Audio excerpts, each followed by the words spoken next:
Assalamualaikum warahmatullahi wabarakatuh. Hai, ketemu lagi bersama kita. Nah, pada kesempatan kali ini kita akan membahas materi tentang strategi pemasaran global masuk dan ekspansi. Yuk kita langsung mulai materinya. Alternatif strategi pemasaran. Terlepas dari bentuk masuk yang dipilih, perusahaan harus memutuskan pemasaran mereka untuk masing-masing pasar. Secara luas, alternatif itu ditujukan bagi para agen dan distributor independen atau mendirikan sebuah perusahaan yang memiliki cabang pemasaran sendiri. Model keputusan masuk dan berekspansi. Masalah pertama yang harus dikenali oleh perusahaan yang berekspansi adalah apakah akan mengekspor atau memproduksi secara lokal. Di banyak pasar yang sedang muncul, masalah ini dipecahkan oleh kebijakan nasional yang mensyaratkan produksi lokal. Jika perusahaan memutuskan untuk memproduksi secara lokal, perusahaan mempunyai pilihan membeli, membangun, atau menyewa pabrik manufakturnya sendiri atau menandatangani kontrak dengan manufaktur lokal. Nah, setiap perusahaan yang ingin masuk ke negara tersebut harus diproduksi secara lokal. Namun di negara kaya seperti Amerika Serikat atau negara-negara di Eropa, produksi lokal ini tidak terlalu penting, bahkan tidak dibutuhkan, sehingga tergantung perusahaan yang memilih. Kepemilikan dan kendali. Sebagai bentuk kerjasama dan kendali, terdapat banyak hal yang diurutkan dari kontrak manajemen sampai cabang yang sepenuhnya dimiliki dan pengkongsian strategis global. Masalah-masalah itu adalah bahwa alternatif ini menyebabkan kendali dan kepemilikan. Tugas selanjutnya adalah seleksi, pelatihan, dan memotivasi agen, distributor, dan para perwakilan. Nah, tugas lain dari kepemilikan ini sendiri adalah merumuskan strategi bauran pemasaran dan pemosisian, lalu mengimplementasikan strategi tersebut.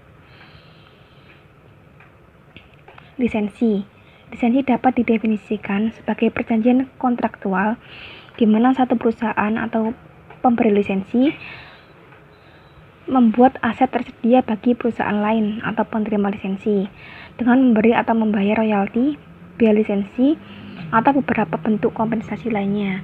Nah, aset yang biasanya dilisensi adalah seperti paten, rahasia dagang, atau nama perusahaan. Nah, lisensi ini merupakan alternatif strategi memasuki suatu negara dan perluasan dengan daya tarik yang cukup besar. Nah, perusahaan yang biasa melakukan lisensi ini adalah perusahaan teknologi, karena perusahaan teknologi punya citra merek yang kuat seperti perusahaan Samsung atau Apple. Investasi atau usaha patungan. Ini mungkin sudah tidak asing lagi di telinga teman-teman ya. Nah, keunggulan dari strategi ini termasuk bersama menanggung risiko dan kemampuan untuk menggabungkan kekuatan rangkaian nilai yang berbeda, misalnya kemampuan pemasaran internasional dan manufaktur. Nah, investasi ini sendiri adalah jalan satu-satunya jika untuk mendirikan perusahaan di suatu kawasan tapi terhalang oleh undang-undang. Nah, investasi ini juga punya kelemahan, namanya juga usaha patungan, jadi profitnya harus dibagi dua juga, berarti profitnya nggak milik sendiri gitu. Kepemilikan atau investasi. Kepemilikan atau investasi.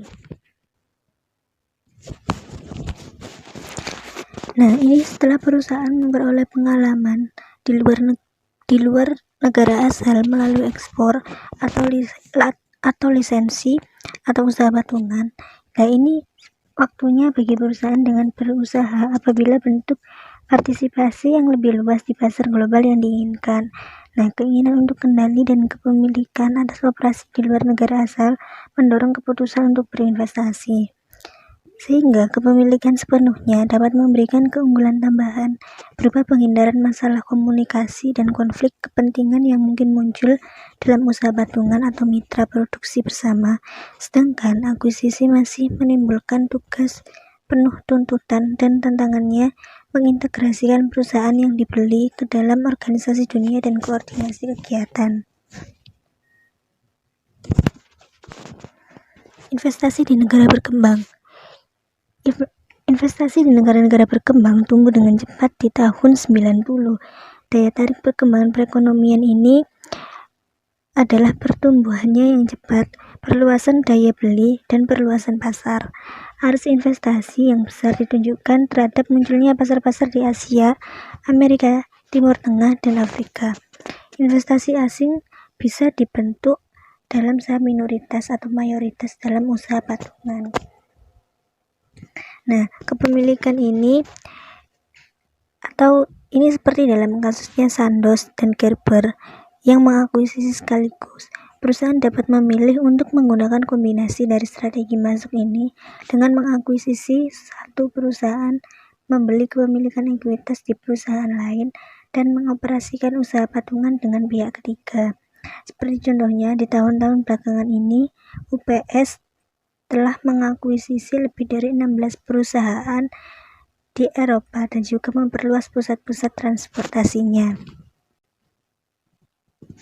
Strategi perluasan pasar. Perusahaan harus memutuskan apakah akan memperluas dengan mencari pasar baru di negara yang sudah ada sekarang ini, atau alternatifnya mencari pasar negara baru dalam segmen pasar yang telah diidentifikasi dan dilayani. Gabungan dan dimensi ini menghasilkan 4 strategi pilihan, yaitu yang pertama, fokus sempit. Strategi ini mengkonsentrasikan pada sejumlah kecil segmen baru di sejumlah kecil negara. Yang kedua, fokus negara. Diversifikasikan segmen dan konsentrasi negara. Suatu perusahaan melayani banyak pasar di sejumlah kecil negara. Yang ketiga, diversifikasi negara. Diversifikasi negara dan konsentrasi segmen pasar merupakan strategi perusahaan global klasik yang mencari pasar dunia untuk suatu produk. Kemudian, yang keempat, diversifikasi global. Diversifikasi negara dan segmen merupakan konsentrasi strategi korporasi dari perusahaan multibisnis yang besar seperti Masihita.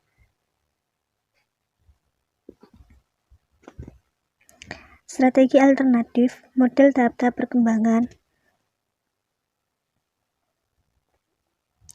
Tahap perkembangan yang pertama, yaitu dalam konteks domestik, internasional, multinasional, global, dan tradisional. Nah, modelnya federasi terkoordinasi,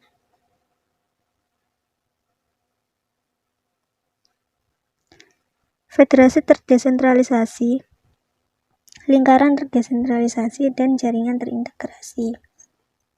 Selanjutnya adalah cara memandang dunia.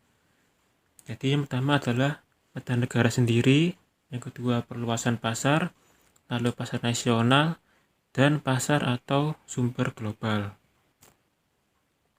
Nah, orientasinya yaitu ada etnosentris, polisentris, campuran, dan geosentris. Lalu untuk tahap-tahapnya terdapat tahap domestik, lalu internasional, multinasional, global, dan tradisional. Ya, aset kuncinya yaitu terletak di negara sendiri, inti tersentralisasi yang lain tersebar, lalu terdesentralisasi dan memenuhi kebutuhan sendiri, semua di negara sendiri kecuali pemasaran atau penetapan pemasok, dan tersebar, saling tergantung, dan terspesialisasi. Lalu peran unit negara tunggal, mengadaptasi dan penyetaraan, menjajaki peluang lokal, pemasaran atau menjadi pemasok, lalu kontribusi pada perusahaan di seluruh dunia. Nah, ini pengetahuan pada negara sendiri diciptakan di pusat dan dialihkan, lalu dipertahankan di unit operasional, pemasaran atau menjadi pemasok, dan semua fungsi dikembangkan dan dipergunakan bersama. Nah, ini tahap-tahap perkembangan 3. Yang pertama domestik, lalu yang kedua internasional, mampu menggunakan pengetahuan dan kemampuan perusahaan induk lewat difusi produk seluruh dunia. Lalu multinasional, kemampuan fleksibel memberikan respon pada perbedaan nasional. Lalu global, pasar atau pemasok global dijangkau yang menyetarakan organisasi, keterampilan, dan sumber daya di negara sendiri. Yang terakhir, tradisional, gabungan kekuatan dari setiap tahap yang mendahului dalam jaringan terintegrasi yang menyetarakan usaha belajar dan pengalaman di seluruh dunia. Baik, sekian dari kelompok kami. Terima kasih.